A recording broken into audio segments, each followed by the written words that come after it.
Okay, so IQ tests actually measure a lack of intelligence, which may seem counterintuitive, but I do believe IQ tests measure a lack of intelligence, similar to how a vision test functions.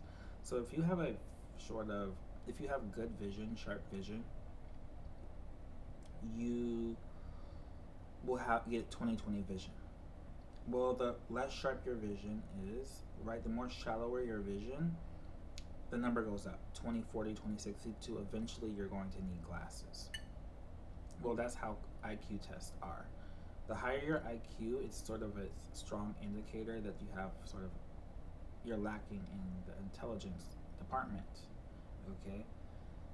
In a sense, yeah, pretty much.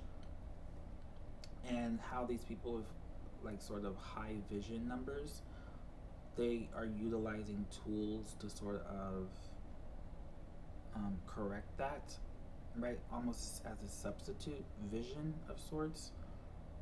People with high IQ are just using tools in the same way that these people are using glasses. Okay? Math, grammar, even speaking technical languages, it's like substitute intelligences. It's like glasses. It's like hearing aids. Okay? Um, and because you can kind of see this in like, have you seen those primitive technology videos where there's these people who would probably score lower on IQ tests. They don't, they know little to no math. They can build this intricate architecture just from like observing their family members. But it's mostly because of their higher like practical intelligence, creative intelligence, intuitive intelligence, maybe even their logical intelligence. But you look at these people with higher IQs who have to use all of these tools and technologies, right? Literal technology like computers and stuff. But they're using math, they're using grammar to build architecture, right? It's this substitute intelligence. It's math is a hearing aid. These equations, these methods, these formulas are hearing aids. Okay? Because even like the scientific method, the scientific so-called scientific method is just basic human intelligence.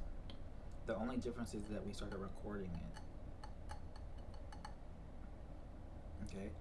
Trial and error experimentation, that's just what we do naturally. We just started recording it so we were able to build off of it. And we like accumulated this knowledge and sort of were able to tweak this technology over hundreds of thousands of years. And then these higher IQ types sit on top of this knowledge and technology as if they can take full credit of it, take full credit of it. They almost like, you higher IQ types sort of wear this current knowledge and technology like an Iron Man suit. Like look at what how superior and great we are, but it's like that. First of all, that took hundreds of thousands of years, and then like how are you taking credit for this accumulated knowledge and technology? Like you just dip into this archive of knowledge, right? Like scientists aren't really a thing. There's like really just archivists,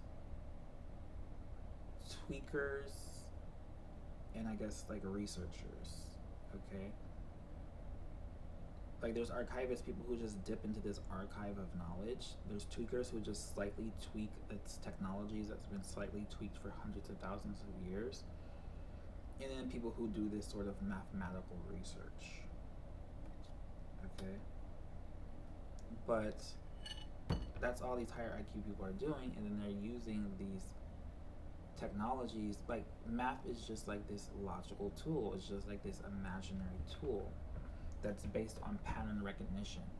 Like people, I don't know what you would call it, but it's like, it's not even like, there's five types of intelligences: social, logical, intuitive, practical, and creative. And I guess there's like a sixth one because this higher IQ associated intelligence is just like something else. I would almost call it this. I don't know. It's like this.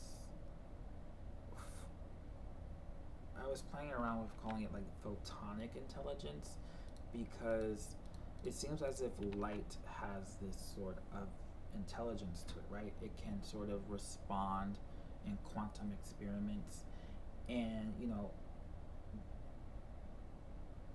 it's like this sort of you know there's this base intelligence, right? So let's call it photonic. It's this mathematical associated intelligence where it's like pattern recognition. That's how people are good at math. You can That's what being good at math is. It's pattern recognition. You can recognize patterns more easily and readily. You can process them faster, and you can memorize them longer. And that's kind of the same thing with reading too. It's pattern recognition. If you're good at math, you have this sort of photonic intelligence, okay? Or maybe it's just this instinctual intelligence. But either way, basically it's this mathematical type of intelligence.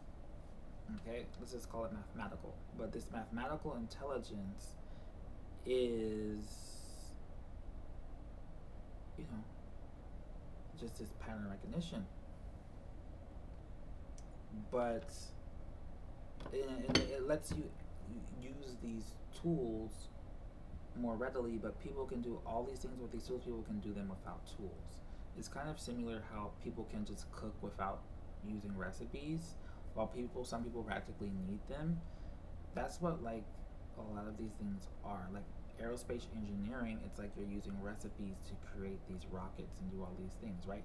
You're using these methods and these formulas and these equations, these recipes to do it.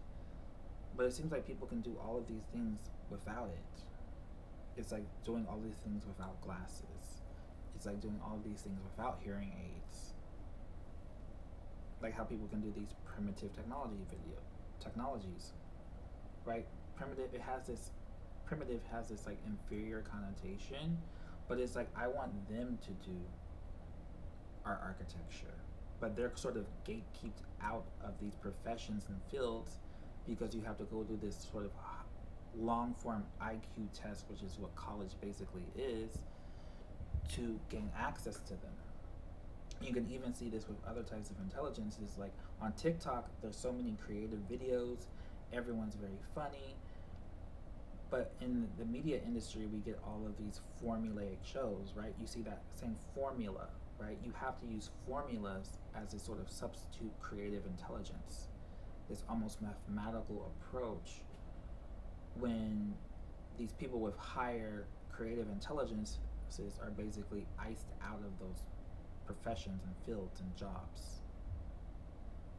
Like the people who are using substitute creativity have a monopoly on the creative industry, the media industry. While these people making these very creative TikTok videos work in like fast food.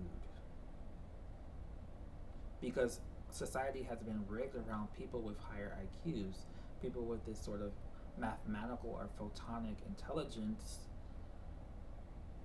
which sort of mask how people with higher IQs lack intelligence, right?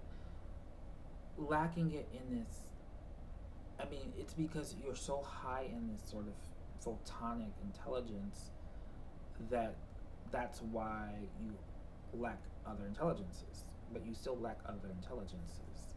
Like, it's like niche. Photonic intelligence is very niche, and in that niche, it really thrives, but outside of it, it sort of flounders, which is why you see like this sort of crumbling architecture and like these formulaic TV shows and all these other issues essentially, because people with this sort of synthetic or substitute intelligences have monopoly on everything. But it's also rigged in a sense like, I mean, it's just that sense like a lot of people with higher IQs look down on other people when it's like you're not really doing anything. Like you were born that way, and like schools, like school is very high IQ catered, right? But you're not doing anything. Like, you were born with high IQ, so it doesn't really make sense to look down on people. But we can see how people with actual, I mean, it's just, this almost sounds ridiculous in this current atmosphere, but I don't see why it's so out of the realm of possibility, because it's like that's what we did. Like 10, 10 15, 20 years ago, there was this big fatter trend where everyone wanted to wear glasses because, like, this sort of stereotypical nerd archetype, or nerds kind of had, what we are associate with nerds kind of had this explosion in popularity, and everyone basically wanted to look like a nerd. Everyone was, they were started selling glasses that weren't prescription, right? It was just clear glass, or we were popping out glasses from, are the lenses of 3D glasses and that type of thing. But reflecting on that, we were aspiring to have poor vision. That's what wearing glasses is. You have a shallower vision. We were aspiring to have shallower vision. If you think that if you have to wear glasses, you have a shallow, you don't see well. We were aspiring not to see well, and that's what we're aspiring when we're like, oh, we need to read well and be good at math. We're aspiring to have a shallower intelligence. That's what we're doing. Okay. There's no difference, because math and reading and writing and are just, we call it grammar, is like glasses. It's like hearing aids. Okay.